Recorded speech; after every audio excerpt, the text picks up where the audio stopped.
Hola, ¿qué tal? ¿Cómo estáis? Bueno, pues vamos con el tema 2 de emoción. Dicen que los cuatro primeros temas, creo, son muy pesados y luego ya empieza a cambiar la asignatura. Así que venga, estamos ahí. De todas maneras, el tema uno tampoco fue una cosa muy horrible. Así que vamos a leer el tema 2. Estos apuntes no son míos, estos son los apuntes de Yeyes y están sacados de las tutorías de Serra. O sea que realmente es lo que lee Serra. Lo que pasa es que es verdad que como Serra, cuando lee, va saltando las páginas y demás y te dice la página, a mí eso me distrae mucho para oírlo. Entonces por eso lo grabo por si acaso a vosotros os sirve también, ¿vale? Venga, empezamos. Tema 2. A ver, que no hemos dicho ni cómo se llama este tema. Procesamiento emocional. Venga, pues vamos con la introducción y ya la introducción ha caído un montón de veces, así que atentos a esto. Las emociones son procesos que se activan cada vez que nuestro aparato psíquico detecta algún cambio significativo para nosotros.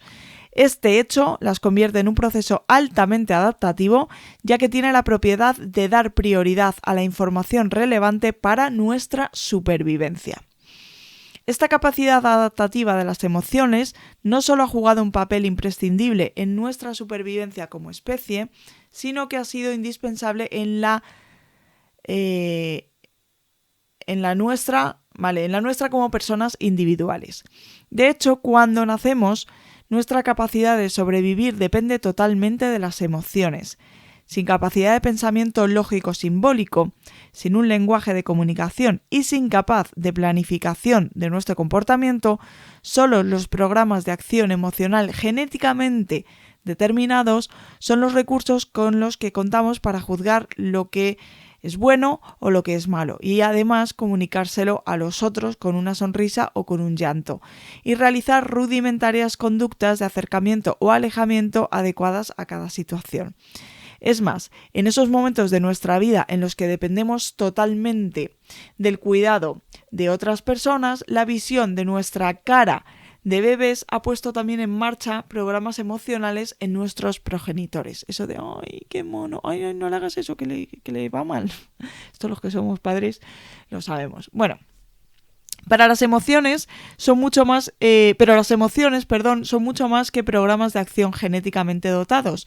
Como procesos adaptativos por excelencia que son, tienen una alta plasticidad y capacidad para evolucionar, desarrollarse y madurar. Y así pues, las emociones no son procesos estáticos, sino que van cambiando en función de las demandas del entorno por acción de la experiencia personal y social. En resumen, la principal función de las emociones es la organización de nuestra actividad. Por ello, las emociones reclutan a los restantes procesos psicológicos como la percepción, la atención, la emoción, el pensamiento, la comunicación verbal y no verbal y la motivación. Así pues, las emociones son un sistema de procesamiento de información prioritaria para la supervivencia y la adaptación al medio, y se convierten en el proceso que coordina a los restantes recursos psicológicos necesarios para dar la respuesta más rápida y puntual ante una situación concreta. Vamos con el punto 2. El punto 2 es concepto de emoción. Emoción es el concepto que utiliza la psicología para describir y explicar los efectos producidos por un proceso multidimensional que está encargado de el análisis de situaciones especialmente significativas, la interpretación subjetiva de las mismas en función de la historia personal, la expresión emocional o comunicación de todo el proceso, la preparación para la acción o movilización de comportamiento y los cambios en la actividad fisiológica. La emoción es estudiada desde enfoques e intereses muy distintos. Es preciso diferenciar el proceso emocional en sí, es decir, el cambio puntual que se produce en un determinado momento y con una duración delimitada en el tiempo, del rasgo o tendencia emocional, que son las formas habituales de responder emocionalmente de una determinada manera o la tendencia a tener casi siempre la misma respuesta emocional. También es preciso diferenciar el concepto de emoción de otros que en el lenguaje coloquial se utilizan como sinónimos, pero que tienen otra significación dentro de este campo. Estos son los conceptos de afecto, humor, tono emocional de base y sentimiento. Vamos a verlos, ¿vale? Empezamos con afecto. Si consideramos conjuntamente los conceptos de afecto, tono emocional de base y sentimiento, podemos resaltar que el primero es el más general de los tres, es decir, el afecto es el más general. El afecto es una condición neurofisiológica accesible conscientemente y posee tono o valencia, que puede ser tanto positivo como negativo, e intensidad, que a su parte puede ser baja o alta. Prácticamente todas las especies poseen un proceso afectivo. El afecto tiene que ver con la preferencia y permite el conocimiento del valor que tiene para la persona las distintas situaciones a las que se enfrenta. El afecto es primitivo, universal y simple. Existe una tendencia innata hacia el afecto positivo, de tal suerte que la meta de toda persona es obtener placer. Vamos ahora con el humor, tono emocional de base. Por su parte, el humor, que es un término de uso coloquial ambiguo, es muy ambiguo esto del humor, al que nos referimos técnicamente como estado de ánimo o tono emocional de base, es una forma específica de estado afectivo, la cual también implica la existencia de tono e intensidad. El tono emocional de base implica la existencia de un conjunto de creencias acerca de la probabilidad que tiene la persona de experimentar placer o dolor en el futuro. Esto es, de experimentar el afecto positivo o el afecto negativo. Un tono emocional de base concreto puede durar varios días, variando según lo haga la expectativa de futuro de la persona. La emoción, que también es una forma concreta de afecto, por el contrario, suele durar muy poco. Schwartz y Clore en 1987 distinguen el estado de ánimo o tono emocional de base de la emoción, perfilando el estado de ánimo como más difuso y generalizado, mientras que la emoción es una reacción específica a eventos particulares.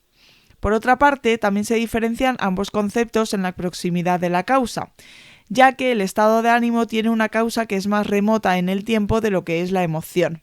En definitiva, vamos a ver.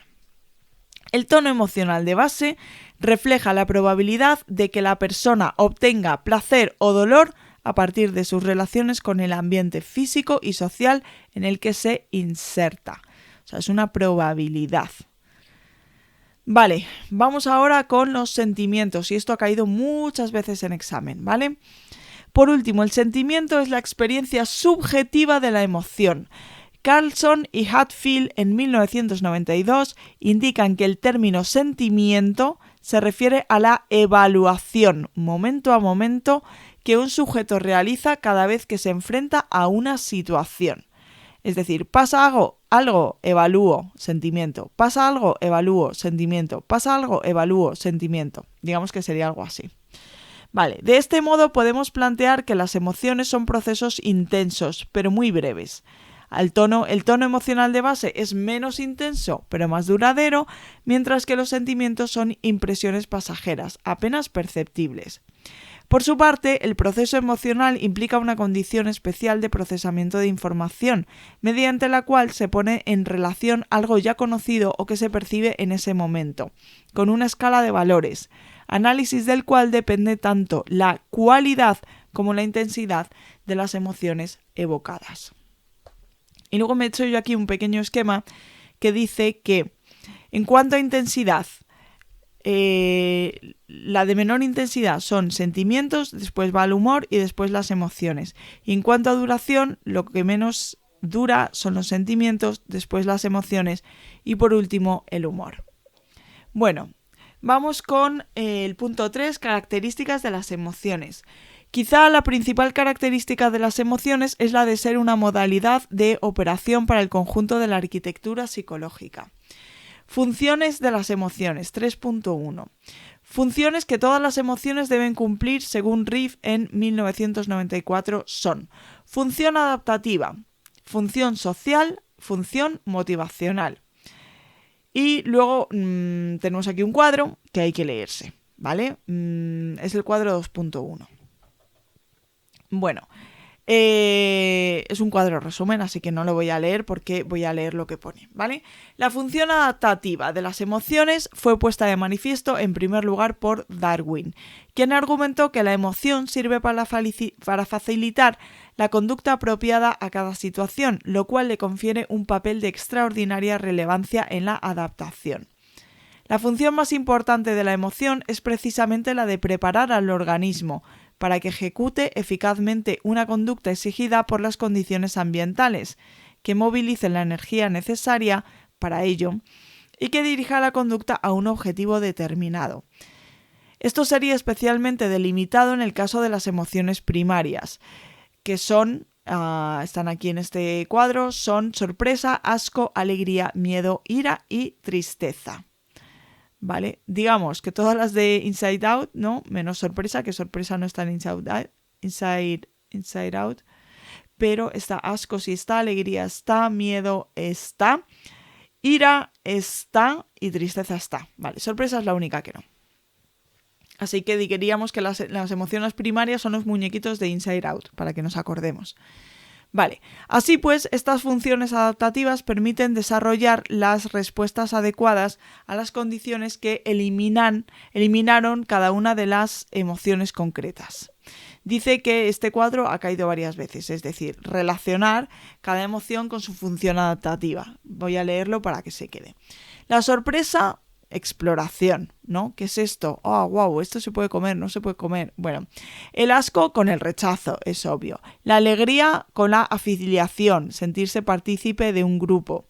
Miedo con la protección. La ira con la autodefensa y la tristeza con la reintegración, volver a formar parte del grupo, ¿vale? Bueno, función social de las emociones, que se basa en las expresiones de las mismas. Permite a las demás personas predecir el comportamiento que vamos a desarrollar y a nosotros el suyo, lo que tiene un indudable valor en los procesos de relación interpersonal. La expresión de las emociones puede considerarse, por lo tanto, como una serie de estímulos discriminativos que facilitan la realización de conductas sociales. Estas funciones se cumplen mediante varios sistemas de comunicación diferentes, la comunicación verbal o información a los demás de nuestros sentimientos y la comunicación artística y comunicación no verbal. Esta última tiene una importancia especial, ya que al menos las emociones primarias tienen un patrón específico y universal para su comunicación, configurado por la postura corporal, la expresión facial y la prosodia, entonación del lenguaje, es decir, el tono emocional del habla. Y ojo aquí porque esto ha entrado varias veces. Isart en 1989 destaca varias subfunciones dentro de esta función social, como son la de facilitar la interacción social, la de controlar la conducta de los demás, la de permitir la comunicación de los estados afectivos y la de promover la conducta prosocial. Bueno, vamos con el siguiente punto. Esto ha entrado alguna vez, ¿vale? Que sería la última función, que es el efecto o función motivacional. No se limita al hecho de que en toda conducta motivada se produzcan reacciones emocionales, sino que una emoción puede determinar la aparición de la propia conducta motivada, dirigirla hacia determinada meta y hacer que se ejecute con un cierto grado de intensidad. Así pues, la conducta motivada produce una reacción emocional y a su vez la emoción facilita la aparición de conductas motivadas. Por eso yo tengo aquí esto de que se retroalimentan emoción y conducta. De esta manera, las emociones se constituyen en el primer sistema motivacional para la conducta humana, ya que juegan un papel crítico en la energización de la conducta motivada y en los procesos de percepción y razonamiento y acción motivadora. De hecho, las principales emociones dibujan lo que son los dos grandes ejes de regulación del comportamiento, la aproximación y la evitación, o si se prefiere, apetitivo y aversivo. Bueno, vamos con el siguiente apartado, tareas de las emociones, 3.2. Esto ha entrado un montón de veces. Según Stimler, en 1903, todas las emociones cumplen una serie de tareas, entre las que destacan la de codificar las condiciones estimulares como positivas o negativas, apetitivas o aversivas. Es decir, ¿quiero esto o no lo quiero? Para eso me sirven las emociones, digamos, ¿no? Y sobre todo es este punto el que más ha entrado, la de interrumpir las cogniciones y el comportamiento en curso, refocalizando la atención. Vale, es decir, esto de refocalizar la atención se dice varias veces en esta asignatura. O sea, las emociones sirven para, deja de hacer lo que estás haciendo y atento porque, ojo, aquí lo que está pasando. Bueno. Dice Yeyes que las siguientes hay que leerlas pero que no suelen caer. Bueno, yo las leo por si acaso para que no suenen. La de escudriñar la memoria emocional para localizar Gerard Stimler contingencias. ¿Por qué pone aquí el nombre de este hombre? Yo creo que es que ha copiado y se ha copiado. Bueno, para localizar contingencias, estímulos, respuesta aprendidas y probadas como exitosas en el pasado, tanto para la especie como para uno mismo. La de influenciar tendencias de respuesta comportamental hacia una disposición motivacional particular como la aproximación o la evitación, incluyendo la modulación de circuitos reflejos. La de involucrar procesos explícitos e implícitos para la evaluación de los estímulos, el ambiente y la memoria, así como de los procesos implícitos de valoración. La de preparar clases de comportamiento, como la defensa, el abatimiento o el ataque, a través de una coordinación de los sistemas autonómico, somático, hormonal e inmune.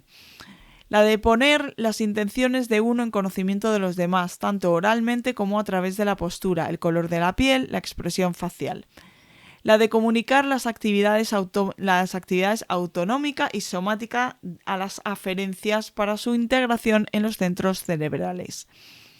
La de responder con extrema rapidez para contrarrestar amenazas de lesiones o de integridad del organismo, es decir, protegiendo el cuerpo y sus organismos más importantes de cualquier tipo de daño. En función de estas tareas, podemos considerar que las emociones funcionan como programas de orden superior o módulos de la mente, que son responsables de ajustar prioridades de procesamiento y de respuesta. Así, cuando una emoción se dispara, activa algunos mecanismos subordinados como la atención, el proceso heurístico o la urgencia en los programas de acción, y desactiva otros como las metas de alto nivel, el procesamiento sistemático, la digestión. Por eso a veces que se nos corta. Por lo tanto, son una modalidad de funcionamiento del sistema psicológico. Bueno, vamos con el punto 3.3, leyes de las emociones. Vale, dice Yeyes que esto cae casi siempre. O sea, que si no cae una, cae la otra. Así que hay que aprendérselo.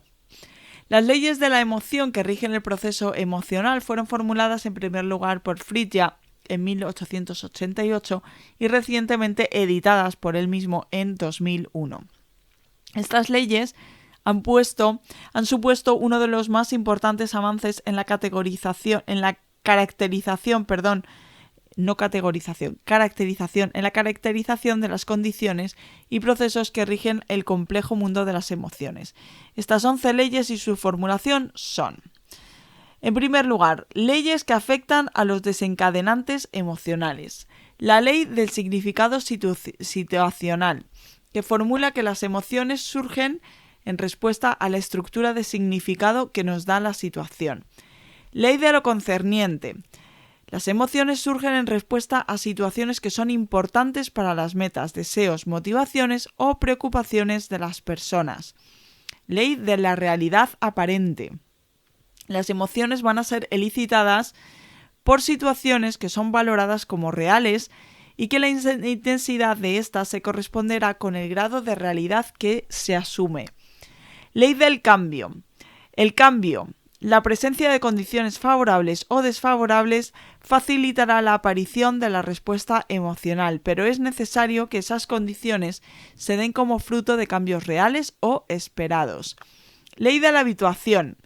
Los placeres o dificultades continuadas tienden a desvanecerse o perder fuerza. Ley del sentimiento comparativo. La intensidad de una emoción dependerá de la relación entre el evento ante el que se tiene esa emoción y el marco de referencia en el que es evaluado. Esta ha caído bastantes veces, que voy a leer ahora, ¿vale? La que leo ahora. La ley de la simetría hedónica. El placer es siempre contingente con el cambio y desaparece con la satisfacción continua, mientras que el dolor puede persistir con el tiempo si persisten las condiciones adversas.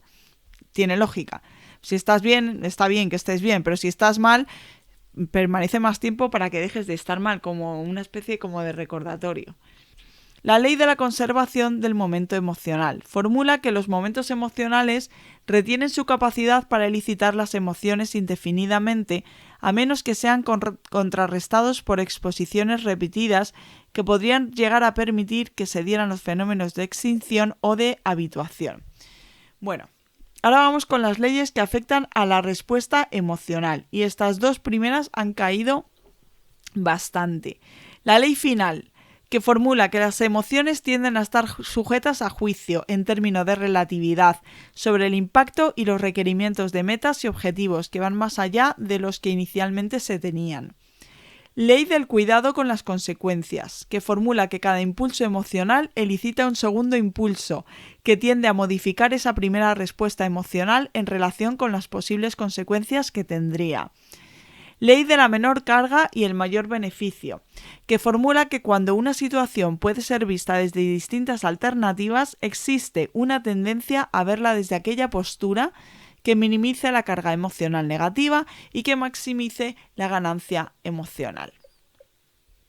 Bueno, vamos ahora con el punto 4, los tipos de emociones. Ánimo, que vamos ya por la mitad del tema. Y solo llevamos 20 minutos de vídeo. Ánimo, que se hace un poco pesado, pero bueno.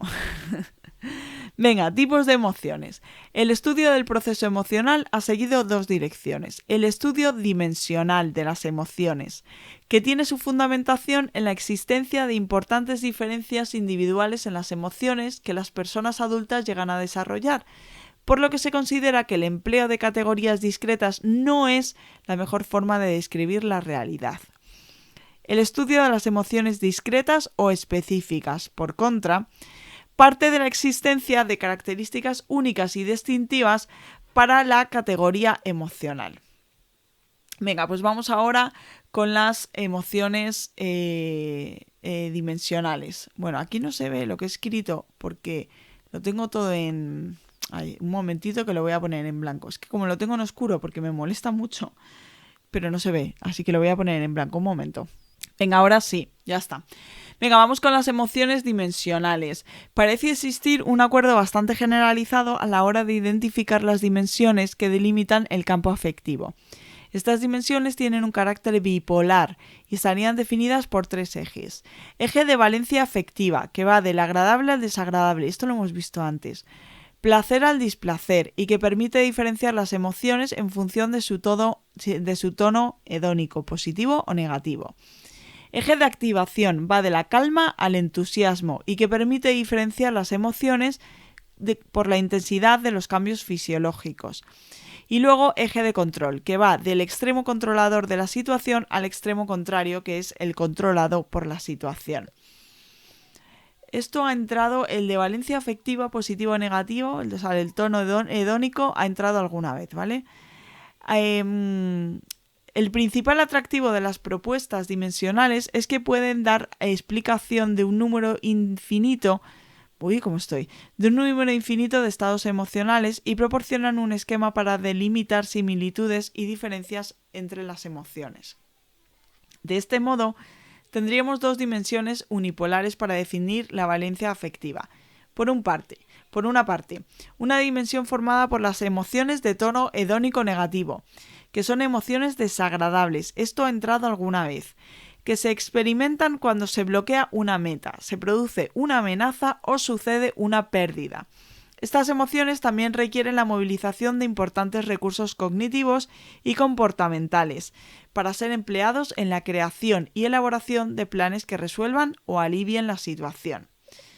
Esta que leo ahora ha entrado varias veces. Una segunda dimensión formada por las emociones de tono hedónico positivo, que son las emociones agradables y que se experimenta cuando se alcanza una meta. Por esta razón se podría esperar que las emociones negativas sean más prolongadas en el tiempo que las positivas. Y yo tengo aquí mis apuntes y he puesto que se mantiene la emoción negativa durante más tiempo para permitir al sistema buscar soluciones, que es un poco lo que estaba comentando antes. Bueno, yo con estas notas luego me aclaro y se me queda todo mejor. Y esto que voy a leer ahora ha entrado alguna vez, ¿vale? De esta forma, emociones positivas y negativas, además de su desigualdad duración, también se diferencian con respecto a la necesidad y urgencia de movilizar afrontamientos, ya que es en las emociones negativas en las que no se alcanza una meta y en las únicas en las que es urgente movilizar planes y acciones para intentar conseguir la citada meta, cosa que no ocurre en las positivas. Venga, vamos ahora con las emociones discretas, el punto 4.2. El estudio de las emociones discretas o específicas tiene su origen en el hecho de que al menos algunas emociones, las consideradas primarias, como veremos más adelante, poseen características distintivas en alguno o varios de sus elementos. Entre estas características se han utilizado, por ejemplo, la correspondencia entre el tipo de afrontamiento, es decir, la movilización para la acción que se produce y la propia forma emocional. Por ejemplo, la movilización típica del miedo es siempre una huida o evitación de la situación desencadenante. Otras características en las que se han basado estas clasificaciones de las emociones son, por ejemplo, el hecho de que algunas emociones poseen una forma de expresión facial concreta y unívoca, y que ésta sea reconocida a lo largo de diferentes culturas, es decir, que su expresión tenga un carácter universal, o el que presenten un procesamiento cognitivo propio y distintivo del resto de las emociones. Entre todas las propuestas para diferenciar las emociones discretas, la que más atractiva y ha tenido una mayor trascendencia es la que proviene de la orientación evolucionista, que propone la existencia de unas emociones primarias, que serían categorías emocionales primitivas, tanto filogenética como ontogenéticamente, de carácter universal y a partir de las cuales se desarrollarían las demás emociones o emociones secundarias. Así que vamos a ver ahora las emociones primarias. A nivel ontogenético, el desarrollo de las emociones está ligado a la maduración de los mecanismos y estructuras neurales que sustentan el proceso emocional. Así es, a lo largo del desarrollo evolutivo, cuando se estructuran, con el concurso del aprendizaje y la propia historia personal, los patrones propios de evaluación valorativa y de respuesta a las emociones siguiendo el curso madurativo propio de nuestra especie. Unas cuantas emociones discretas emergen en los primeros momentos de la vida, entre las que se incluyen la sorpresa, el asco, el miedo, la alegría, la tristeza y la ira. Son las que se consideran emociones primarias, lo que hemos dicho, son las emociones de Inside Out. Además, existe otro conjunto de emociones que emergerán más tarde en la infancia intermedia, fruto de la maduración y de los procesos sociales. Y estas emociones incluyen culpa, vergüenza, orgullo y celos, que casualmente están incluidas en la película 2 de Inside Out, que está la vergüenza, está la envidia, orgullo, envidia, vale, sí, celos, envidia, vergüenza, culpa, no, está ansiedad, que lo incluyen como una emoción, creo que ansiedad no es una emoción, bueno, pero sí, bueno, más o menos.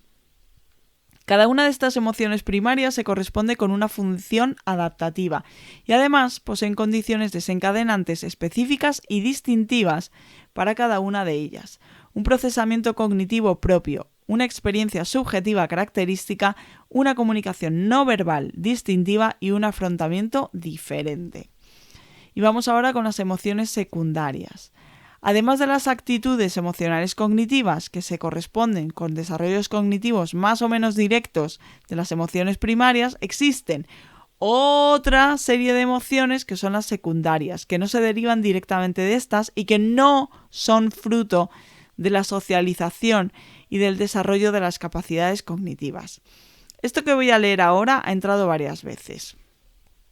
Estas emociones secundarias, también denominadas sociales, morales o autoconscientes, corresponden con la culpa, la vergüenza, el orgullo, celos, azoramiento, arrogancia y bochorno. La gran mayoría de los autores sitúan la aparición de estas emociones en torno a los 2 años y medio, 3 años, según Dunn en 2003. Son necesarias 3 condiciones primarias para la aparición de estas emociones. En primer lugar, es necesaria la aparición de la identidad personal. En segundo lugar, el niño debe estar iniciando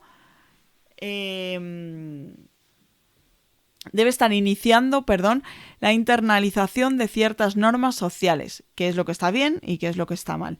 Y por último, debe ser capaz de evaluar su identidad personal de acuerdo a estas incipientes normas sociales. Bueno, por aquí nos dejan un cuadro que pues hace eso, ¿no? Que nos dice cuándo van apareciendo cada una de las emociones. Y dice, en el cuadro 2.7 puede verse una representación de la secuencia temporal de desarrollo de las emociones primarias y secundarias. Desde esta perspectiva, las emociones primarias se asemejan a los colores primarios, azul, rojo y amarillo, a partir de cuya mezcla se obtendrían todos los demás colores y matices. Además, las emociones secundarias no tienen por qué presentarse en su estado puro, es decir, dependerá de la cultura en la que se desarrolla la persona y de su propia historia personal. De este modo, la propia reacción emocional es a su vez fruto de la mezcla personal de esas emociones primarias. Por encima de las posibles diferencias individuales, las emociones primarias tienen características que las diferencian de los restantes fenómenos afectivos, como son la presencia de las mismas en otros primates, poseer señales universales distintivas y tener situaciones desencadenantes particulares, una fisiología distintiva y un procesamiento automático, una apariencia distintiva de desarrollo y una apariencia rápida, una duración breve, una ocurrencia inesperada y tener una experiencia subjetiva característica. Y bueno, con esto dejamos este vídeo y seguimos en el siguiente vídeo.